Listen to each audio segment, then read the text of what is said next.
नमस्कार दोस्तों, बहुत बहुत स्वागत है आपके अपने चैनल भोजपुरी अकर में। तो दोस्तों फाइनली आप लोगों का इंतजार हुआ खत्म। जी हाँ दोस्तों, पावर स्टार पवन सिंह की एक बहुत ही शानदार और जबरदस्त सॉन्ग का आज पोस्टर रिलीज कर दिया गया है, जिसका टाइटल है दोस्तों ये आरा कभी हारा नहीं। तो दोस्तों इसका टाइटल तो बहुत बवाल है।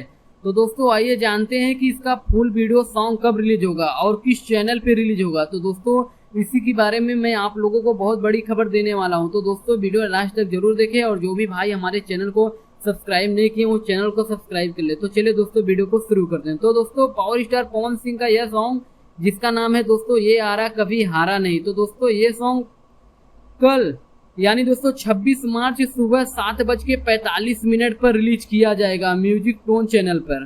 तो दोस्तों इस सॉन्ग को लिखे हैं जावेद अख्तर, जिन्होंने दोस्तों लॉलीपॉप सॉन्ग लिखे थे, और दोस्तों इसमें म्यूजिक दिए हैं प्रियांशु सिंह। तो दोस्तों इस सॉन्ग को गाए हैं पावर स्टार पवन सिंह और शिल्पी राज, और दोस्तों इसमें एक्ट्रेस है आकांक्षा दुबे। तो दोस्तों कल यह सॉन्ग बहुत मार कर आने वाला है। तो दोस्तों कल आप लोग सुबह में तैयार रहिए गर्दा उड़ाने के लिए। तो दोस्तों आप लोग कितना एक्साइटेड है इस सॉन्ग को सुनने के लिए हमें कमेंट में जरूर बताएं। तो दोस्तों इस वीडियो में बस इतना ही, फिर मिलते हैं एक नए वीडियो में। तब तक के लिए धन्यवाद दोस्तों।